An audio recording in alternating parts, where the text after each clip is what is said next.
Hey, so schön bist du auf unserem YouTube-Kanal. Mein Name ist Tim vom Sunday Night.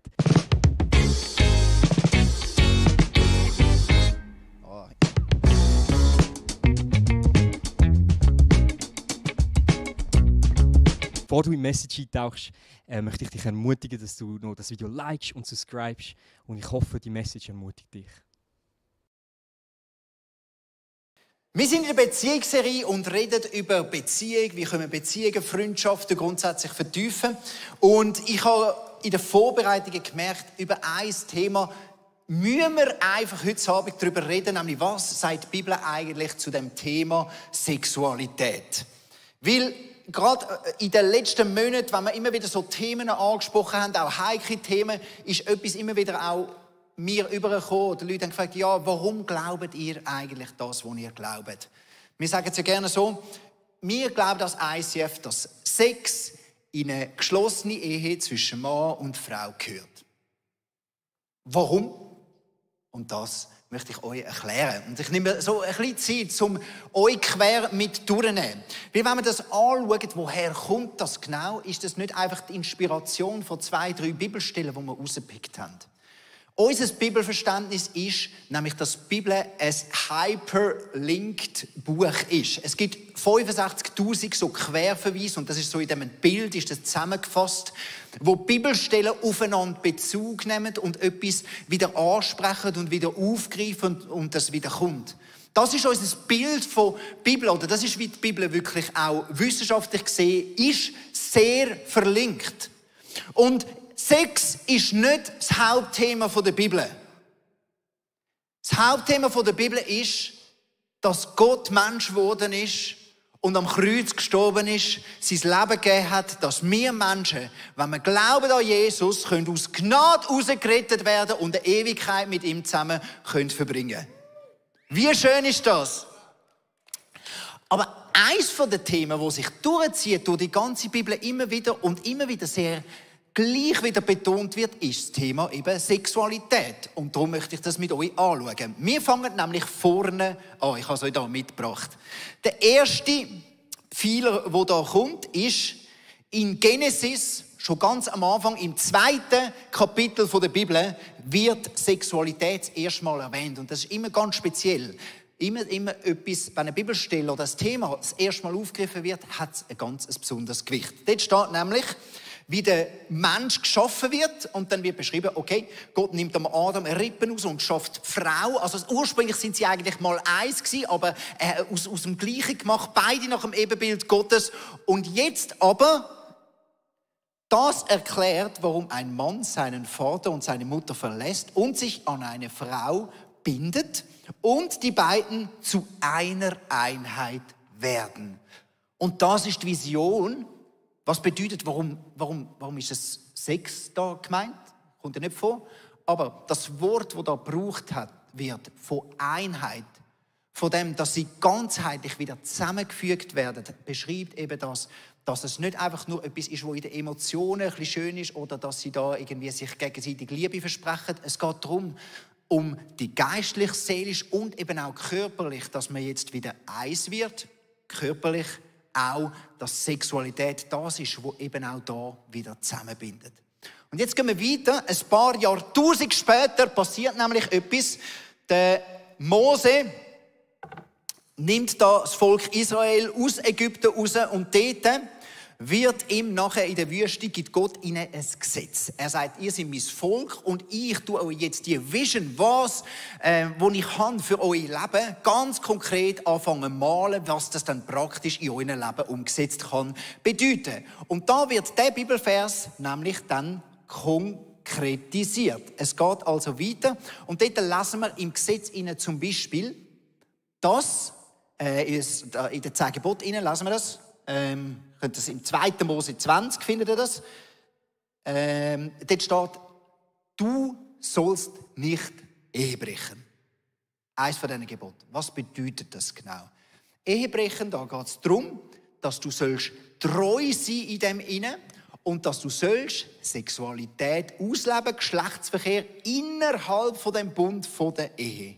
Dann gibt es aber dort im Gesetz noch ganz andere Beschreibungen, die sich eben auch um das drehen und das noch besser eben auch wieder oder noch genauer noch erklären. Unter anderem, wenn man, bevor man geheiratet ist, Sex hat, ist nicht gut. Wenn man mit nahen Verwandten Sex hat, ist nicht gut. Wenn ein Mann bei einem Mann liegt, wie bei einer Frau, also wenn Männer miteinander Sex haben, ist nicht gut. Und ganz viele so Gebote werden dort aufgelistet und es konkretisiert das, was ist eigentlich die Vision von das Geschlechtsverkehr in eine geschlossene Ehe zwischen Mann und Frau gehört, dann ganz konkret. Jetzt gehen wir weiter. Dann haben wir das im Gesetz, oder? Dann kann man immer noch sagen, ja, das ist das Alte Testament. Und jetzt kommt Jesus und jetzt wird es eben spannend. Was? Wie geht echt Jesus mit dem Gebot um? Und dann hört man manchmal so, ja, Jesus hat ja nicht sonderlich viel über Sexualität gelehrt, oder? Und das ist mein erster Punkt. Jesus hat bei den Pharisäern immer wieder den Finger drauf gehabt, wo sie gemerkt haben, da gehen sie völlig von der Idee Gottes weg. Da sind sie völlig in eine falsche Moralvorstellung hineingekommen. Beim Sabbat, beim Gehen, beim Betten, bei all diesen Sachen. Aber wenn es zum Thema Sexualität gegangen ist, dann hat Jesus grundsätzlich Moral, die so weitergegeben worden ist, genauso lassen. Einzig 2 Sachen, die er gemacht hat. Wenn jemand sexuell nicht so gelebt hat, wie man es sollte, hat er trotzdem Nähe geschaffen und Beziehung gelebt mit diesen Personen. Und das Zweite, wo eine Frau gesteinigt werden wegen Ehebruch, hat er Gnade walten und hat sich dazwischen gestellt. Das ist das, was Jesus geändert hat. Und sonst hat Jesus eben eher, wenn es um Sex geht, hat das sogar noch verschärft. Er nimmt wieder Bezug. Jesus hat nicht einfach im Sex etwas Neues hineingebracht, sondern nimmt Bezug auf das. Da steht, ihr sollt nicht Ehe brechen. Matthäus 5 sagt Jesus, wenn er schon nur eine verheiratete Frau anschaut, begierlich, hat er im Herz schon das Ehe gebrochen. Jesus verschärft das nochmal. Oder auch, Jesus greift die Vision wieder auf.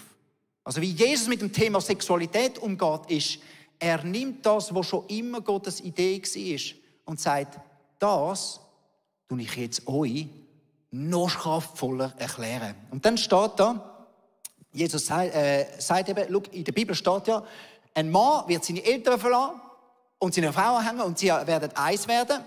Dann sind sie also nicht mehr 2, sondern 1 und niemand soll sie mehr trennen. Denn Gott hat sie zusammengebracht. Und jetzt ist crazy. Jetzt müssen wir uns das Ganze schnell vorstellen, was da kommt. Also Jesus sagt, schau, das, was da passiert, die Vision und was auch mit Sexualität passiert, wenn Leute heiraten und seelisch, geistlich und eben auch sexuell zusammenkommen. Es ist nicht einfach etwas, wo 2 Menschen sich entscheiden, hey, wir haben jetzt ein Versprechen gegenseitig und sind jetzt immer treu. 2 Menschen entscheiden sich von Gott eins machen zu lassen. Und darum sind auch ist das Bild von Ehe so reich. Oder? Darum sagt man auch, der Bund, der da geschlossen wird zwischen Menschen, ist auch wieder, kommt die Gültigkeit über von dem Blut, das fließt beim Platz der Hütte. Das ist so eine Parallele, weil immer in der Bibel, wenn ein Bund geschlossen wird, dann ist Blut irgendwo mit im Spiel. Also es ist das wieder, wo Jesus sagt, hey, ich beteilige mich an dieser Ehe, die geschlossen wird. Und ich als Geheirateter, weißt du, wie froh bin ich, dass Gott sich entschieden hat für meine Ehe. So ein paar Mal bin ich auf den Knien und habe gesagt, Gott, ich weiss nicht mehr weiter. Keine Ahnung, ich habe die Ehe. Ich weiss nicht, was der nächste Schritt, was ich machen soll. Bitte, du hast dich entschieden für die Ehe. Jetzt mach du bitte. Du musst helfen. Und Gott kommt und greift ein und steht mit in die Ehe. Wie stark ist das? Und Sexualität nimmt Jesus und verschärft das mit in dem inne. Das ist in dem drin, in dem Bund. Es ist ein Bild für das, wo Gott zusammenschweißt. Jetzt muss ich schnell auf meine Notizen schauen, nicht, dass ich euch etwas nicht sage, was ich sagen sollte. Jesus stirbt und versteht und nachher geht er in den Himmel. Und er sendet nachher seine Jünger aus, seine Apostel auch, wo er sagt, hey, jetzt sind ihr da. Ihr baut Kirche, ihr verkündet das Evangelium und ihr helft auch, dass die Leute verstehen, was bedeutet es, Gott nachzufolgen. Ein Leben mit Jesus oder mit Gott zu leben. Und dann schickt er seine Apostel, da voilà.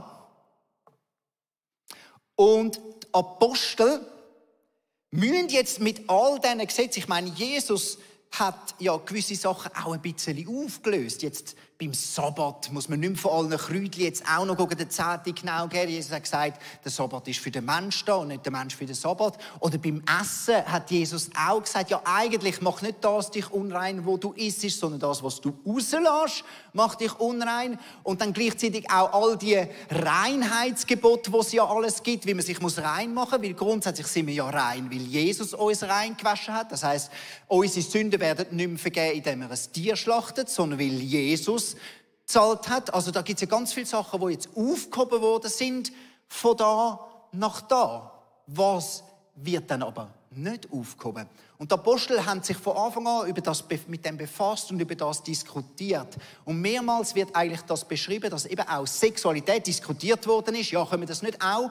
Und es ist immer sehr, sehr, sehr eindeutig, hey, wenn es um Sexualität geht, respektive Unzucht, also Sexualität, wo nicht dem entspricht, wie es gelehrt worden ist, in der Bibel, im Gesetz oder einfach auch von den Aposteln weitergegeben worden ist, das geht nicht auf. Und das lesen wir in der Apostelgeschichte, Kapitel 21. Jetzt muss ich das schnell suchen. Da. Was die nichtjüdischen Gläubigen betrifft, so verlangen wir von ihnen nur, dass wir ihnen bereits in einem Brief mitgeteilt haben. Sie sollen nichts essen, was Götzen geopfert wurde, sollen weder Blut noch Fleisch von nicht ausgebluteten Tieren verzehren und, jetzt kommt's da, sich von aller Unzucht fernhalten. Also den Finger haben sie da wieder draufgelegt. Beim Essen merken wir, sind die Apostel immer wieder am drüber reden und dann gibt es den Petrus oder den Paulus, wo man sagt, ja nein, müssen sie wieder ein bisschen da öffnen oder da ein bisschen öffnen. Schalentier war mal nicht erlaubt gewesen, jetzt ist es aber erlaubt, da ist eine Entwicklung. Aber wenn es um Sexualität geht, ist es von den Aposteln nochmal genau gleich. Es wird nochmal bestärkt. Der Gedanke, der von Anfang an gegolten hat, dass Gott Sexualität schafft, zum Mann und Frau in einem Bund zusammenbinden, das ist der gleiche Gedanke, der immer noch durchkommt.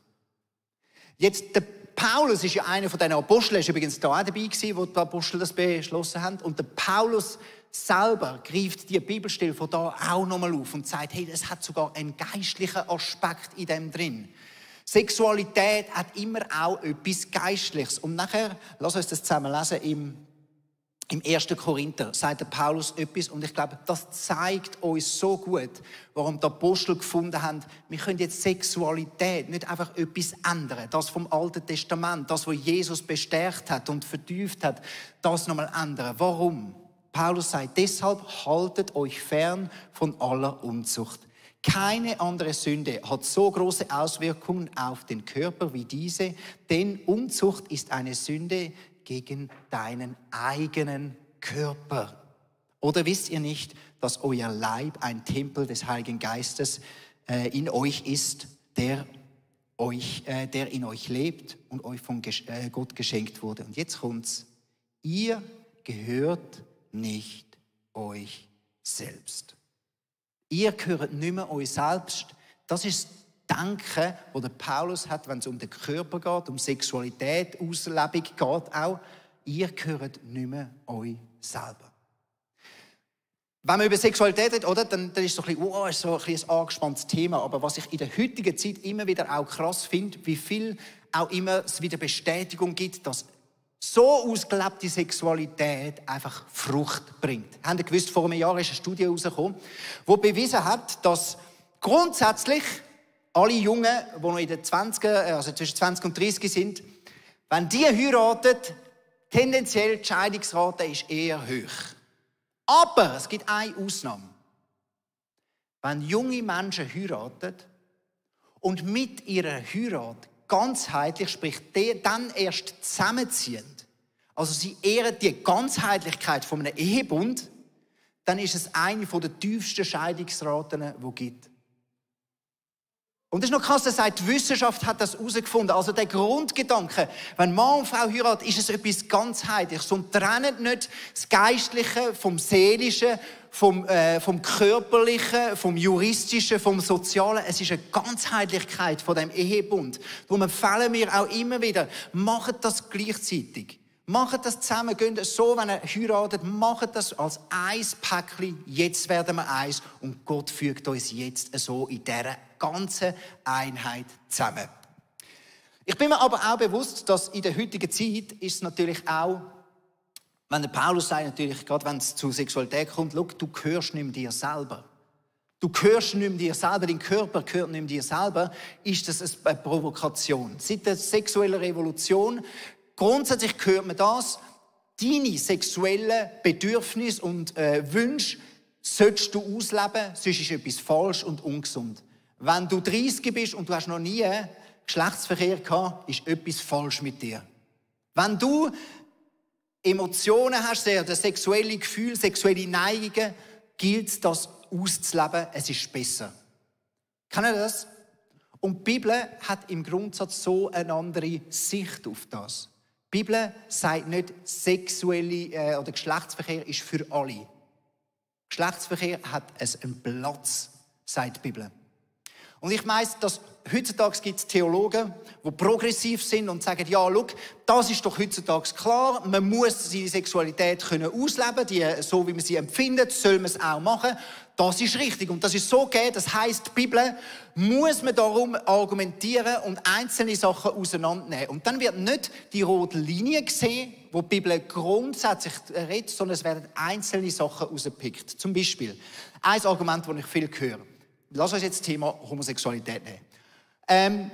Der Paulus, das muss man jetzt losgelöst sehen, weißt du, der Paulus, ja, der Apostel, die haben halt nicht gewusst, dass es auch homosexuelle Beziehungen gibt, die auf Augenhöhe sind und niemand den anderen unterdrückt. Das hat es halt damals nicht gegeben. Mein Argument, das ist nicht der Punkt. Es geht um die Linie, die durchgezogen wird. Und auch ein Paulus hat nicht einfach predigt zu den Leuten in der Zeit damals. Das sind Jahrhunderte, Jahrtausende dazwischen, wo sogar Jesus wieder etwas aufgreift und Sexualität, den Gedanken pflegt und gleich behaltet. Nummer 1. Nummer 2, das Argument, es stimmt nicht. Das sind 2 Quellen, die ich euch mitgebracht habe von Martial. Das ist in der Zeit von damals, von Paulus aus dem Römischen Reich, Quellen von homosexuellen Ehe sogar oder Beziehungen hat es also gegeben. Übrigens, ist noch interessant, wenn du Historiker fragst über Homosexualität im Römischen Reich, dann sagen sie, ja, das hat es gegeben und damals schon und gute, das ist nichts Neues aus der heutigen Zeit, schon so damals hat es Homosexualität gegeben und jeder hat es gewusst. Wenn du progressive Theologen fragst, dann kommt plötzlich nur, nein, das hat es damals überhaupt nicht gegeben. Und jeder nimmt das für sein Argument raus und interpretiert es so rein, damit es seinem Argument dient. Schlussendlich, was noch zusätzlich dazu kommt, der Paulus redet im Römer 1 sogar davon, dass Gefühle, gleichgeschlechtliche Gefühle zueinander entbrannt sind, wo sie ausgelebt haben. Also es ist sogar da, der Paulus erwähnt das sogar. Aber du merkst, wir sind in der heutigen Zeit von Theologie immer wieder auch, von progressiver Theologie werden wir immer wieder an das angebracht, dass man da einzelne Bibelverse doch nicht so sehen kann. Aber darum ist es mir wichtig, dass du den ganzen Faden in dem hinein so verstehst. Was mir mega wichtig ist, ich rede jetzt über Theologie und dann gibt es ja immer noch die andere Geschichte. Es gibt die Leute, die in dem drin sind. Und meine Erfahrung, die ich hatte, ich habe Freunde, ich habe viele Freunde schon gehabt, die homosexuell gefühlt haben. Und es gibt 3 Sachen. Es gibt Freunde, die ich hatte, die gesagt haben, ich glaube das, was die Bibel sagt. Und sie haben sich nach dem gerichtet, haben ihre homosexuellen Neigungen nicht ausgelebt und irgendwann dann doch eine Beziehung mit einer Frau angefangen. Und eine richtige gute Ehe. Und so Leute haben wir hier in der Kirche. Und dann gibt es wiederum die homosexuell gefühlt haben und sagen, aber ich richte mich nach dem und ich lebe das nicht aus. Und sie sind bis heute Single. Ein Kollege von mir, der lebt nicht mehr in der Schweiz. Aber er ist so froh und dankbar, dass er Gott erleben darf, dass er Brüderschaft erlebt, dass er Jesus in seinem Leben so stark ist. Und für ihn ist es gar keine Frage, aus dem rauszugehen. Will er nicht. Und dann gibt es Freunde, die ich auch erlebt habe, die mir gesagt haben, du schau, Joel, du siehst es so, ich sehe es so und ich gehe einen anderen Weg, als du wirst gehen. Und das sind immer noch meine Freunde und das ist ihre Meinung. Und sie wissen, ich habe eine andere und das geht auch. Und ich weiss aber, für mich ist das so klar, das ist der rote Faden, wo die Bibel über Sexualität redet. Und jetzt möchte ich zu all denen reden, die jetzt vielleicht zuschauen im Podcast. Und du denkst, wow, die Christen, genau, ich habe es gewusst, sie sind homophob. Mir geht es überhaupt nicht darum, irgendjemanden einzugrenzen oder jemandem zu sagen, was er zu tun hat. Ich sage nur, dass die Menschen, die ehrlich sagen, ich will wissen, was die Bibel sagt und will sehen, wie kraftvoll das sie ist und erleben, dass sie das Fundament von meinem Leben wird. Und ehrlich wissen, was sagt denn die Bibel zu dem Thema? Dort weiss ich, die Bibel sagt, dass Geschlechtsverkehr in eine geschlossene Ehe zwischen Mann und Frau gehört. Und das ist das Beste für die Menschen, die dem nachfolgen wollen, wenn sie für das gehen. Und das ist meine aufrichtige Meinung. Und wenn ich da einen Kompromiss mache und sage, ja, weisst, das ist ein bisschen unangenehm und das ist, darum will ich niemandem zu nahe treten, welche Bibelstelle kann ich dann noch in meinem Leben nehmen? Wenn ich sage, meine Interpretation von wie ich die Welt sehe und wie ich Sachen beurteile, ist wichtiger, als was die Bibel sagt. Welche Bibelstelle kann ich dann noch nehmen und in meinem Leben kraftvoll wirken lassen? Ich fange an, alles abhängig machen von meiner Interpretation, von meinen Gefühlen und nicht mehr von ehrlich dem, was ich glaube, sagt die Bibel. Darum kann ich da nicht den Kompromiss machen. Und ich ermutige alle, das gleich zu machen, weil es kraftvoll ist in meinem Leben. Die Bibel lass Vorderrad sein von deinem Leben und dich von der Bibel leiten zu lassen.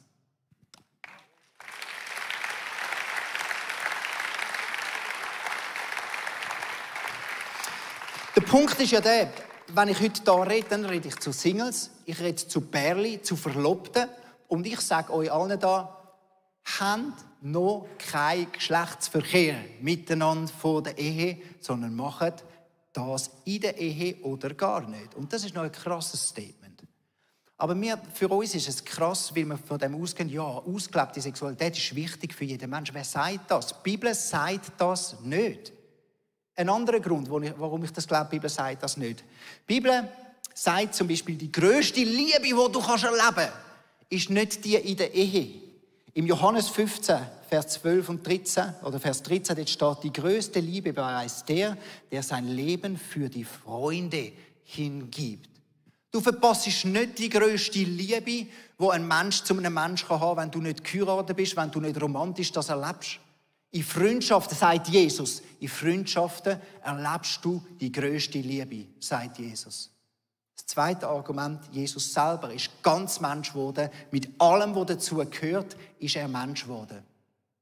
Und ist nie geheiratet gewesen, hat nie Sex gehabt und so wie er es definiert, auch nicht im Kopf Sex gehabt und ist nicht weniger Mensch gewesen wegen dem. Ich glaube, die Bibel bringt recht schnell die Vision rein. Schau, Sexualität, ausgelebt, gehört in den Bund zwischen Mann und Frau. Aber das, was jeder Mensch braucht und auf das hat Gott reagiert, ist das, dass der Mensch nicht allein ist. Dass wir Nähe erleben, dass wir Freundschaft erleben, dass wir Intimität erleben. Darum müssen wir anschauen, egal ob du Sex hast oder nicht, ob du geheiratet bist oder nicht, dein Intimitätsgarten muss gepflegt werden. Ja, und wie auch immer du im Moment deine Sexualität auslebst oder nicht, wir alle wünschen uns zum Nähe, Intimität zu haben. Und ich bin wirklich mega fest davon überzeugt, dass wir gerufen sind, im Ruf von dieser Bibel, um in unserer Intimität aufzublühen. Und ich habe da mal so ein bisschen einen Garten mitgebracht, wie so die Nähe kann aussehen, wo wir uns alle danach sehnen, wo sich auch Jesus drin befunden hat, wo Jesus drin gelebt hat und wo wir auch drinnen leben müssen. Und ich glaube, es gibt wie so verschiedene Punkte, die in unserer Nähe oder Intimität mega wichtig sind. Und ich möchte ein bisschen auf das eingehen. Und ein Bereich ist so ein bisschen das Beet von der Sexualität. Da haben wir mega viel darüber gehört jetzt. Und ich möchte einfach noch auf das eingehen. Hey, manchmal erleben wir es, dass jemand wie dich verletzt, dass etwas kaputt geht, dass die Leute es nicht respektieren, vielleicht über deine Grenzen getreten sind, verbal oder körperlich oder wie auch immer. Und das geht halt so kaputt. Und ich möchte heute am Abend einfach sagen, dass wir heil werden können im Namen von Jesus. Dass wir wirklich wiederhergestellt werden. Dass, wenn Menschen deine Grenzen nicht respektiert haben, gerade in der Sexualität, dass es nichts mit deiner Identität zu tun hat, sondern dass Jesus das wieder heil machen lassen kann. Und ein anderer Bereich, den ich glaube, ist mega wichtig in der Sexualität, egal wie dass wir es gerade ausleben, an welchem Lebenspunkt dass wir sind, ob wir geheiratet sind oder nicht. Ich glaube, dass Sexualität mega viel damit zu tun hat, wie man zu seinem eigenen Körper steht. Deine eigene Körperakzeptanz, dein eigenes Körpergefühl und dein Selbstwert. Und vielleicht ist heute Abend ein Abend, wo du den nächsten Schritt in deiner Sexualität kannst gehen, indem du einfach mal den Frieden findest zu deinem eigenen Körper. Und ich glaube, die Sexualität aus dem breiten Bild anzuschauen und dort heil zu werden, das hat ganz viel mit Intimität zu tun. Und ein weiterer Bereich von so einem Gebet, den ich in dieser Intimität verstehe, ist das geistliche Leben. Wir alle fangen irgendwann vielleicht an zu beten, mit dem Gott reden. Und dann gibt es immer so den Moment, wo man sich entscheiden muss, so, okay, ich traue mich jetzt erst mal laut zu beten. Das ist am Anfang immer ein bisschen komisch und so. Ich weiss nicht, ob ihr das auch kennt. Vielleicht bin ich die Einzige, die das komisch findet. Und ich glaube, das hat ganz fest damit zu tun, dass Gebet mega, mega etwas Persönliches ist. Du kannst deine tiefsten Verletzungen im Gebet formulieren. Du kannst deine tiefsten Sehnsüchte Gott mitteilen und im Gebet formulieren. Und das Faszinierende ist, gerade bei diesem Gebet, du kannst es pflegen und du hast es in der Hand, wie nahe das deine Beziehung zu Gott ist. Wie viel Nähe das du zulässt, wie viel Verletzlichkeit und Zerbrechlichkeit, dass in deiner Zeit mit Gott Raum einnehmen. Vielleicht ist der nächste Schritt, dass deine Intimität aufblühen kann wie ein schöner Garten, dass du dir wieder anfängst, Zeit einräumen mit deinem Vater und Intimität mit dem Gott hast und ihm deinen tiefsten Schmerz erzählst oder deine tiefsten Wünsche. Ein weiterer Bereich in dieser Intimität, in dieser Nähe sind unsere Emotionen. Ich glaube, es ist wunderschön, dass wir mega viele verschiedene Emotionen spüren dürfen, aber es ist auch kein schwierig, ein emotionaler Mensch zu sein. Und zwar habe ich in meinem Leben gemerkt, ernsthafte Emotionen zu fühlen und meinem Gegenüber zu zeigen und ihm einblicken zu lassen, auch das ist mega ein intimer Moment. Je nach Gefühl ist das mega ein Verletzlichkeitsbereich. Und für mich ist es so gewesen, sobald ich Wut gefühlt habe, habe ich das Betli versucht zu verstecken, weil ich auch keinen Zugang zu meiner Wut hatte. Dass ich nicht hässlich sein und die Emotion hat ja niemand gesehen, weil, keine Ahnung, ich darf sicher nicht hässlich sein, vielleicht hat es mit meinem Frausein zu tun, mit dem Christsein, ich weiß es nicht. Aber irgendetwas hat mich so geprägt, dass ich keinen Zugang zu meiner Wut gefunden habe. Und dann kann ein Mensch relativ gut Emotionen umpolen und ich habe einfach Trauer empfunden. Ich musste brüllen. Ich habe mich traurig gefühlt, obwohl ich eigentlich Wut gespürt habe und hässlich war. Und ich glaube, es ist ganz etwas Schönes, wenn wir lernen, dass wir unsere Emotionen regulieren dürfen und vor allem nicht einfach nach unseren Emotionen leben. Jeder, der das mal eine Woche ausprobiert hat, weiss, also mir tut es nicht gut, meine Emotionen brennen durch und es ist auf jeden Fall nicht eine gute Idee. Aber ich darf sie lernen zu spüren, ich darf sie lernen zu benennen. Ich kann sagen, welche Pflanze das ist. Efeu, oder? Das war jetzt knapp. Ich kann sagen, welche Emotionen ich fühle. Der letzte Bereich, den ich heute erzählen möchte, das Betli von der Intimität, ist Vertrauen. Wir alle wünschen uns nahe Beziehungen, das glaube ich wirklich. Wir alle werden verletzt, auch das glaube ich wirklich. Wenn wir mit Menschen unterwegs sind und sie näher an unser Herz heranlassen, dann werden die Leute auf deine Schönheit draufstehen. Dann werden die Leute dein Betli rausrupfen oder einfach nicht ganz richtig verstehen. Manchmal ist nicht einmal böse gemeint. Und dann ist es so schwierig, um immer wieder zurückzukommen und zu sagen, ey, Scheiße, ich will nochmal vertrauen. Ich will einem neuen Menschen nochmal die Chance geben, mir nahe zu sein, in meiner Intimität, in meinen Emotionen, in meinem geistlichen Leben, in meinem Vertrauen. Und das Vertrauen wieder aufbringen. Und da möchte ich euch 2 Sachen mitgeben, wahnsinnig wichtig sind, wenn wir über das ganze Thema der Nähe reden. Das ganzheitliche Thema der Nähe. Und zwar ist das einerseits da das Bänkli. Und zwar habe ich das Bänkli mitgebracht als Symbol für deine Kommunikation. Ich lebe mein Leben nach dem Prinzip, gerade wenn es um Nähe geht, wenn es um Sexualität geht, um das geistliche Leben, um all diese Sachen, dass ich keinen Bereich in meinem Leben haben will, wo niemand weiss. Ich glaube einfach, es tut mir nicht gut, wenn ich irgendetwas in meinem Leben habe, wo ich dermaßen fest verstecken muss, dass es ja keine Freundin, ja nicht mein Mann, ja nicht sonst jemand weiss. Scheint für mich recht eine dunkelgraue Zone. Ich lebe nach dem Prinzip, ich habe überall Menschen, wo ich in mein Leben hineinschauen lasse und die alles von mir wissen. Und das Gleiche auch mit Gott. Ich sitze mit Gott immer wieder auf ein Bänkchen und versuche ihm wirklich die Gedanken mitzuteilen. Und das Zweite, was ich euch sagen will, ist der Gartenhag. Der ist nicht einfach per Zufall da, sondern du darfst einstehen für deine Grenzen in all diesen Bereichen. Du darfst sagen, wo dein Gartenhag steht. Und du musst nicht alle in deine Nähe hineinlassen. Und weisst, ich habe als Teenie nie gecheckt.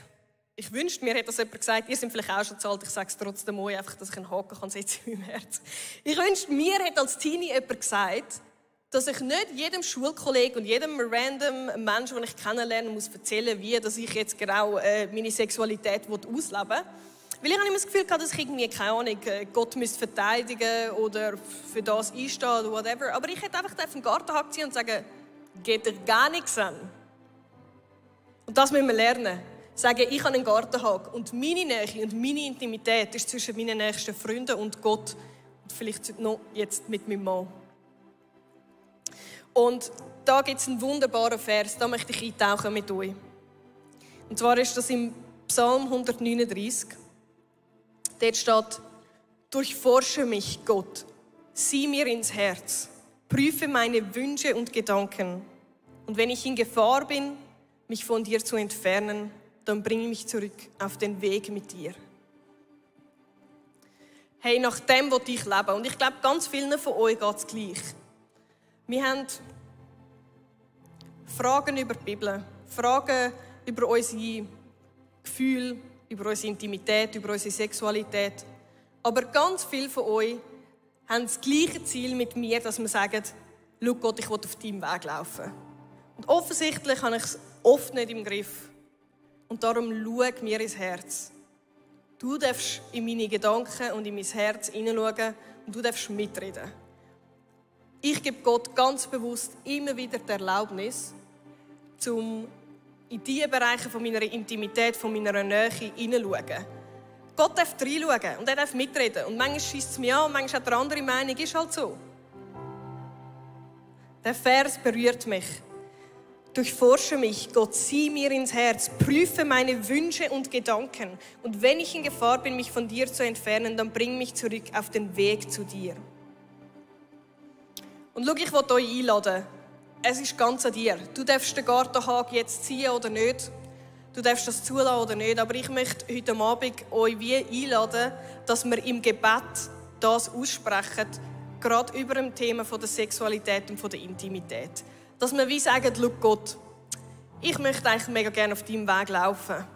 Und für das darfst du mal in meine Gedanken schauen. Darfst du in meine Haltung schauen. Darfst du da mit mir unterwegs sein. Und ich fände es schön, wenn wir für das aufstehen miteinander. Ja, danke vielmals. Das wäre super angenehm gewesen, wenn jemand aufgestanden wäre. Mega lieb. Hey, und du darfst jetzt einfach, ich gebe dir schnell einen Moment, das sinken zu lassen. Auch den Vers sinken zu lassen. Dann werde ich ein Gebet sprechen, wo du in deinem Herz einfach mitsprechen darfst, wenn das etwas ist, wo du auch so vor Gott möchtest springen.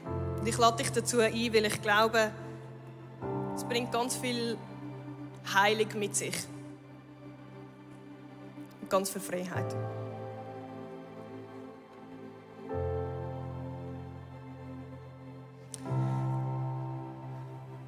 Gott im Himmel, gerade im Thema von dieser Nähe, von dieser Intimität, von dem Verletzlichen in unserem Inneren und auch im Thema von der Sexualität, spreche ich heute Abend aus, dass du meine Gedanken darfst durchforschen und du mir ins Herz darfst schauen. Du hast eine Erlaubnis, um die verschiedenen Beete zu betrachten und mir zu sagen, wo ich Sachen ausreißen soll, wo ich Sachen zurückschneiden soll und wo ich mit einmal Wasser gießen darf. Hilf uns zum Aufblühen in diesem Bereich, auf deinem Weg zu laufen. Und ich spreche einfach noch aus, wenn ich auf dem Weg bin, mich von dir und deinem Weg zu entfernen, dann bring mich zurück auf den Weg zu dir. Amen.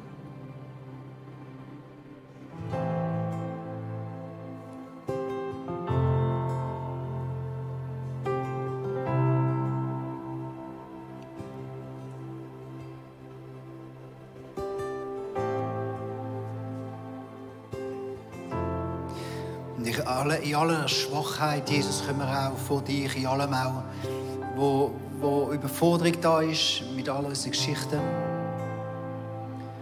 Und ich möchte mit allen denen speziell beten, wo, wenn du zurückschaust, hast du Scham und hast das Gefühl, du hast zu viel oder hast Fehler gemacht. Schau, ich habe mit meiner Ex-Freundin geschlafen, obwohl ich eigentlich den Wert hatte, es nicht zu machen. Und dann habe ich mit meiner Frau, ein Jahr vor der Ehe, haben wir geschlafen auch miteinander und nachher erst ein Jahr vor der Ehe dann nochmal gefunden, komm, okay, jetzt hören wir wieder auf. Und ich bin der Letzte, der irgendwie da ist, um jetzt zu verurteilen oder zu sagen, wenn du das nicht machst, dann ist irgendwie das. Ich sage nur, Gott hat einen Weg mit dir und seine Wahrheit und was gerecht ist und was stark ist für dein Leben, es ist klar. Und greif heute die Hand von deinem Gott und als allererstes lass dich schützen von ihm und ihn armen und sagen, du bist gerecht und rein. Du bist geliebt mit all dem, wo du bist, wo du herkommst. Ich stehe nicht weniger hinter dir. Ich habe nicht weniger dich gern und nicht weniger Möglichkeiten, mit dir im Leben grossartige Sachen zu bewegen.